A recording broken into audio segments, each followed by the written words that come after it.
Hey everybody, Bill Diet here. You're not going to see me in the video this time because I need to use the cable that is being used for my other camera to run the little, I don't know what you call it, an Arduino board or something like that.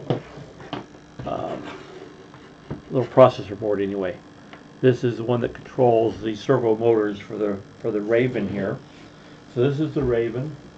This is basically a motion test, so it's not actually programmed with the software that will, in the end, run the Raven.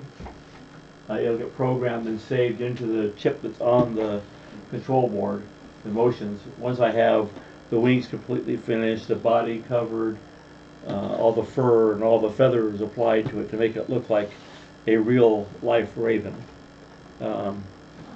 So where I'm at right now is just testing the motion of all the motors. You can see I have the control here. This is the software. I'm using a Pololu or something like that, or Pololu Maestro control. It's a Pololu control board. It's a 12-channel controller. So channel 0 moves the jaw of the Raven, so I can open and close. Oops, sorry, I'm looking at the wrong one. Sorry, give me a minute. Go over here. This opens and closes my jaw.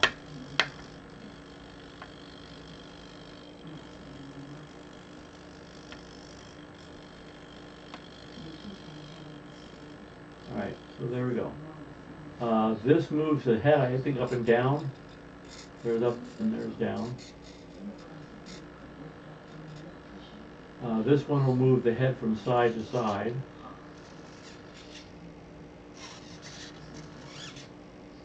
Not so much to one side though. Let's see, I think this moves the wings, what will be the wings when I'm done.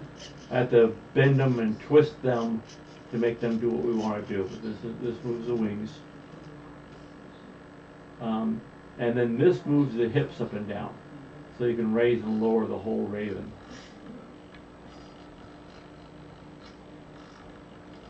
So I set all my channels to a known channel. I wrote them all down on a piece of paper so I wouldn't have to remember what channels did what. So here's the channels that I set everything to on my Pololu board. And then I bought a battery pack, which is actually what's powering the servo motor, so it'll apply power.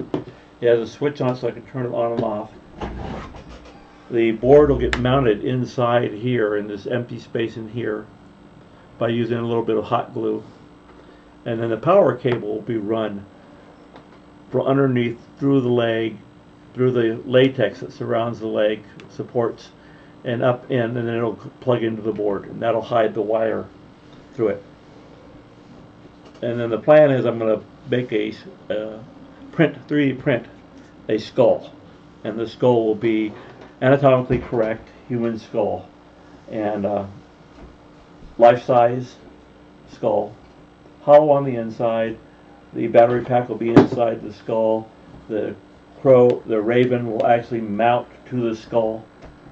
I'm going to use a sound board like the one that Josh used in one of his projects, Alien 3D Josh.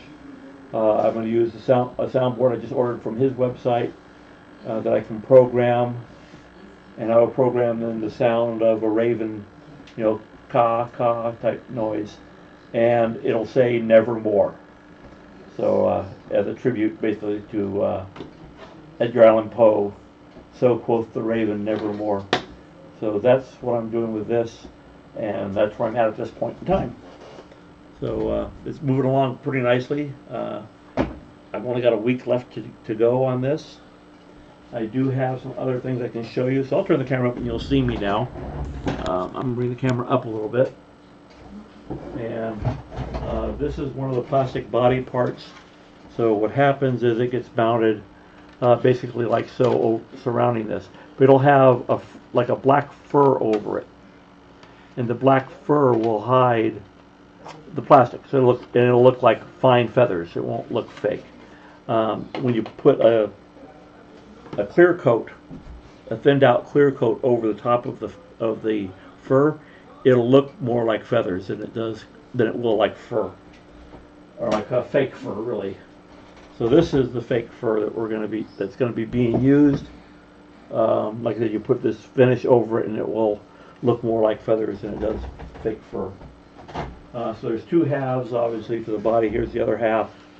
And what will happen is I'll use this spray adhesive like this right here that I'll spray onto the fabric, and then I'll slowly apply the fur to it. But you don't want to bend the plastic because it'll change the shape and it won't fit properly. You want to basically spray it with the stuff, and you want to basically start off in the middle, roll it toward the other side, and then bring up the other pieces underneath the tail end of it and bring it up to it. And then after you have it attached, it's gonna roll with it, and then you roll it back and you get the other side, and that will give you basically the coverage that you need for it. And then you just go in and trim the pieces and stuff like that. You won't put the holes for the legs yet because you need to wait on that. What you want to do is just cut as small a hole as you can. The same with the wings. You don't want to leave a big hole for the wings. You just want to cut a slot. You just want to kind of line things up. Now, where the two halves of this join together, you won't notice it with the fur. The fur will cover it. And we don't put the coating on the fur until after we've already assembled it. That way we can coat it and help hide the seam here. This gets joined on with some little 1/4-inch screws. I think they're, I don't remember what the thread is. Anyway, they're 1/4-inch screws that'll attach it to the body. That's why there's little wing nuts here on each side. They're really not nuts, but they're little like bent L plates that have threaded. They're threaded, and you have them on the bottom here also. And that's how you attach it. Some fur will go over the head, and that will hide the screws here. And it'll go actually all the way around the eye and around over the top of the beak and underneath as well. And it's a longer fur, and that way it's used to kind of hide those edges where the head meets the body, because there's going to be a gap there, and you need to hide that gap, and so the fur will hide that gap. And then the wings this whole piece will get actually just twisted like this a little bit, actually so it's flat this way. They're going to bend it, and then you're going to bring it down and fold it basically. And then there's some other like foam construction foam that's used in like modeling stuff. This will be used to actually form the feathers for the wings onto it, and you'll glue the feathers onto this and create the forms, and then it will mount onto this bar that will get twisted over, and then that'll hold the wing, one wing on one side, one wing on the other. The other way like that. If you can see the drawing of them. There's actually two pieces in that one. And like I said, there's another fur that goes over the head and the neck of it. That's this one. It's a little bit longer fur. And then there's, like I said, all the feathers. There's a whole bag full of real raven feathers, or maybe they just dyed. They could have been white feathers and they're just dyed black, but they're different sizes and they're curved differently. So you have left and right curves that go on with left and right wings, and you have some that are straight, and those will become the tail feathers that will come out the butt of the raven. So this is what I'm working on for one of the things for Halloween this year. So it's a little more elaborate than what I've done in the past for Halloween. But this is what I've been working on for. It's been working on for a while. I just, I don't have a lot of time, so whatever time I have, I put in what I can when I can. But I want to have this done for Halloween, so I'm pushing it now to get it done. But pretty close. It's just now all the dressing pieces that go together to make it work, to make it hide everything and make it look like a real raven. I ordered some glass eyes.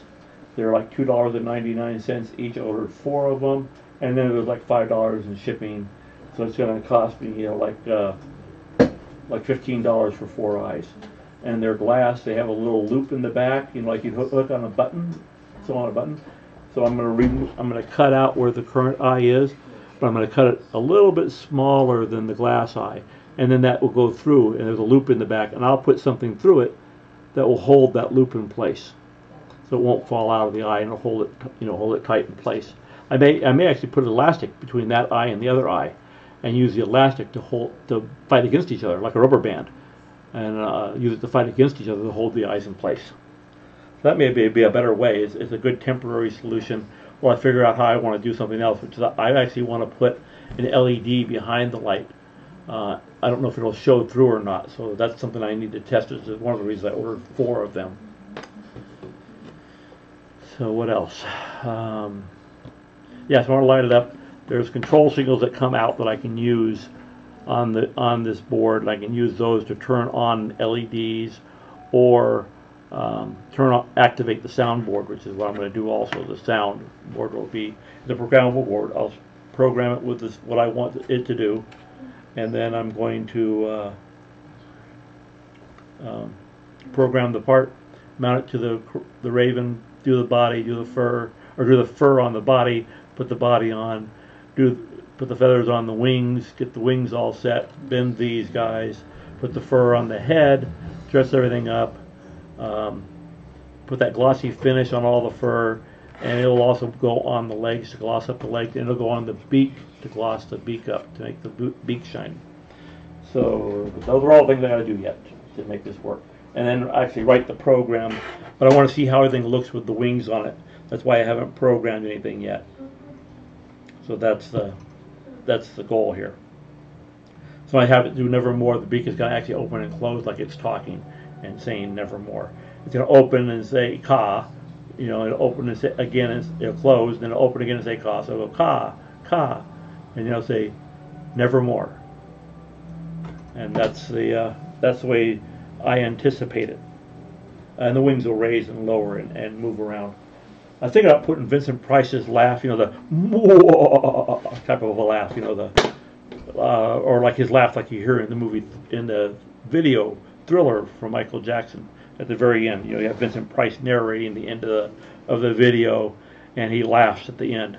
So I was thinking about maybe putting that laugh in, because there was a movie called The Raven in which Vincent Price and Peter Lorre starred, and so it was a tribute. It was a movie tributed to, loosely based on Edgar Allan Poe's The Raven. So it's very, very, very loosely based. But so I might do that as a kind of a tribute. Vincent Price was one of my favorite movie actors of that era, along with all the other great actors of that era in the horror film industry. As a kid growing up, we watched a lot of horror films, and so I've watched all of the Vincent Price and Boris Karloff and Bela Lugosi and Christopher Lee, all those old-time characters that did all the Dracula, Frankenstein, the Mummy, Lon Chaney with the Wolfman, all the original actors, But Vincent was always one that kind of stayed with you. He was there a much longer period of time as far as the overall decades in which he did movies and did videos and things like that. So, yeah, so that's where I'm going with this. So I'm not sure the audio may change. I may put that laugh in there. So it laughs at the beginning, and then it'll do the caws, and then it will do or maybe do the caw and quotes, and then say nevermore, and then laugh. I'm not sure yet. That'll depend. But like I said, it'll all be activated. Would like if I had another way to activate it. That ain't gonna happen this year. It just add a motion detection into it. So it actually detects when somebody comes up to the door for Halloween, and automatically starts. And starts with the caw, and then nevermore, and then the laugh. Or the laugh first when people are first walking up. So I can put the detector farther away from the door, and they don't see the Raven yet. They'll just hear the laugh, and then have it pause on the laugh, and then as they get closer to the door, they'll hear the caw from the Raven, and then it'll do the nevermore, and it'll be moving and stuff. So I'm not sure yet on all that, but that would be maybe the eventual goal of this. But that's where I'm at. Thank you for watching. I got a little bit went a little bit overboard on the end on the explanation on things I want to do with it. I apologize for that, but that's just the way it is. Thank you and have a good night. This is Build It Out. See you later.